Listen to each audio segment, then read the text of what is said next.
ଦ୍ରୁପଦାଦିତ୍ୟ। ଦ୍ୱାପର ଯୁଗରେ ପଞ୍ଚବକ୍ତ୍ର ଶିବ ହିଁ ପାଞ୍ଚ ପାଣ୍ଡବ ରୂପରେ ଆବିର୍ଭାବ ହୋଇ ଜଗତର କଲ୍ୟାଣ କରିଥିଲେ।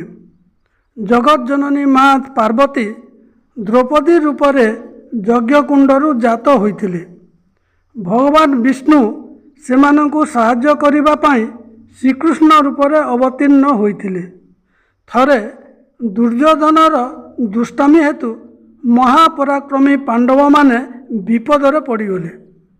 ସେମାନଙ୍କୁ ରାଜ୍ୟ ତ୍ୟାଗ କରି ବନବାସ କରିବାକୁ ପଡ଼ିଲା। ନିଜ ସ୍ୱାମୀମାନଙ୍କର ଦାରୁଣ ଦୁଃଖ ଦୁର୍ଦ୍ଦଶା ଦେଖି ଦ୍ରୌପଦୀ ଭଗବାନ ସୂର୍ଯ୍ୟଙ୍କୁ ମନୋଯୋଗ ଦେଇ ଆରାଧନା କଲେ।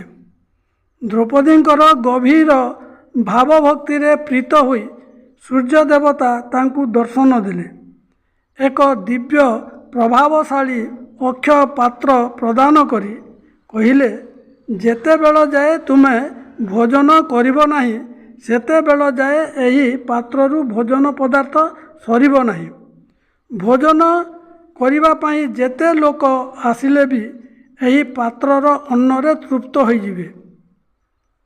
ନିଜର ଇଚ୍ଛା ଅନୁସାରେ ଏଥିରୁ ସରସ ବ୍ୟଞ୍ଜନ ସୃଷ୍ଟି କରିପାରିବ। ତୁମେ ଭୋଜନ କରି ସାରିବା ପରେ ଏହା ଶୂନ୍ୟ ହୋଇଯିବ। ଏପରି ବରଦାନ କାଶୀରେ ସୂର୍ଯ୍ୟଙ୍କଠାରୁ ଦ୍ରୌପଦୀଙ୍କୁ ମିଳିଥିଲା।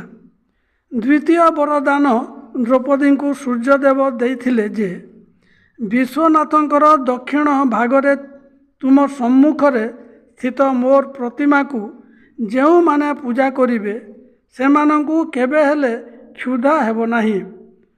ଦ୍ରୁପଦାଦିତ୍ୟ ବିଶ୍ୱନାଥ ପ୍ରଭୁଙ୍କର ସମୀପ ଅକ୍ଷୟ ବଟ ତଳେ ଅଛନ୍ତି। କାଶୀଖଣ୍ଡରେ ଏହାଙ୍କର ବହୁତ ମହିମା ରହିଛି।